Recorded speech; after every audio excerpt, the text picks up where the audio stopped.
The sensors that are updating at this point look second आयोरिपाइज complete होने के बाद जी हाँ, आप अपनी स्क्रीन पे देख सकते हैं are recording. Let us all wait to hear. Chandrayaan 3 की सफल लैंडिंग के बाद चंद्रयान 4 की तैयारी। इसरो का आगामी गगनयान भी इसी का हिस्सा। अगले मिशनों में मानवयुक्त अंतरिक्ष यान भेजने की कोशिश।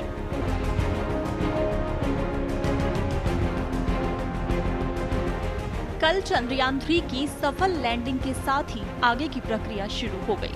चांद की सतह पर उतरते ही विक्रम लैंडर का एक साइड पैनल मुड़ गया, जिससे प्रज्ञान रोवर के लिए रैंप यानी उतरने के लिए रास्ता खुल गया। विक्रम को चंद्रमा पर सॉफ्ट लैंडिंग के हिसाब से बनाया गया है, ताकि रोवर को नुकसान न पहुंचे। रोवर का नाम प्रज्ञान है। ये 6 पहियों वाला रोबोटिक व्हीकल है जो चंद्रमा पर चलेगा और तस्वीरें लेगा। प्रज्ञान में इसरो का लोगो और तिरंगा बना हुआ है। चांद की सतह पर उतरने के 4 घंटे बाद प्रज्ञान लैंडर से बाहर निकला। प्रज्ञान 1 सेंटीमीटर प्रति सेकंड की रफ्तार से चांद की सतह पर चलेगा। इस दौरान कैमरों की मदद से प्रज्ञान चांद पर मौजूद चीजों की स्कैनिंग करेगा। प्रज्ञान चांद के मौसम का हाल पता करेगा। इसमें ऐसे पेलोड लगाए गए हैं जो चांद की सतह के बारे में बेहतर जानकारी मिल सकेगी। ये इॉन्स और इलेक्ट्रॉन्स की मात्रा का भी पता लगाएगा। जैसे जैसे प्रज्ञान आगे बढ़ेगा, चांद की सतह पर भारतीय तिरंगा और इसरो लोगो बनता चला जाएगा। प्रज्ञान को ऐसे बनाया गया है कि वो चांद की सतह की जानकारी जुटा सके। प्रज्ञान इन जानकारियों को जुटाकर लैंडर तक पहुंचाएगा। चांद की सतह का अध्ययन करने के लिए लैंडर के पास 2 हफ्तों का समय हो गया। प्रज्ञान सिर्फ लैंडर से संवाद कर सकता है और ये लैंडर ही होगा जो धरती पर डाटा भेज रहा होगा। तो चंद्रयान 3 की सफलता और जुटाए गए आंकड़ों के आधार पर अब आगे चंद्रयान 4 और उसके प्रयोग जारी रहेंगे।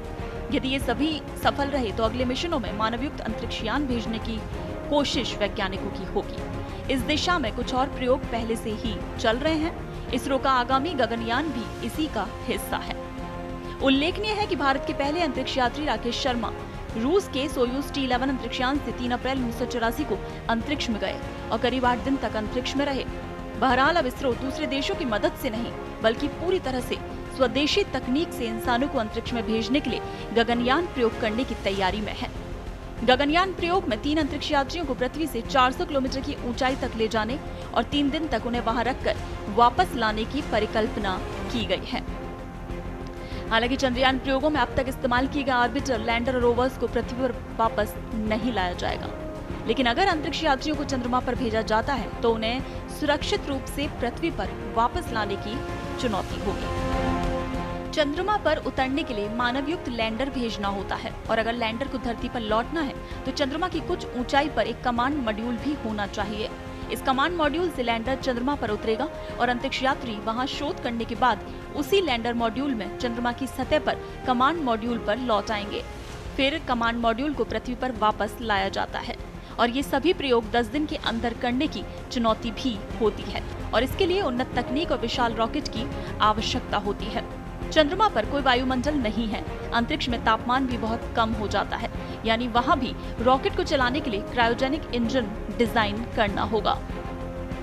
इसके अलावा प्रक्षेपण के दौरान अप्रत्याशित त्रुटियों के मामले में अंतरिक्ष यात्रियों वाले क्रू मॉड्यूल की सुरक्षा के लिए एक क्रू एस्केप सिस्टम भी तैयार किया जाता है। इन सब के साथ अंतरिक्ष यात्रियों को पृथ्वी पर वापस लाने वाला क्रू मॉड्यूल भी तैयार किया जाना चाहिए। जी हाँ, आप अपनी स्क्रीन पे देख सकते हैं Are recording. Let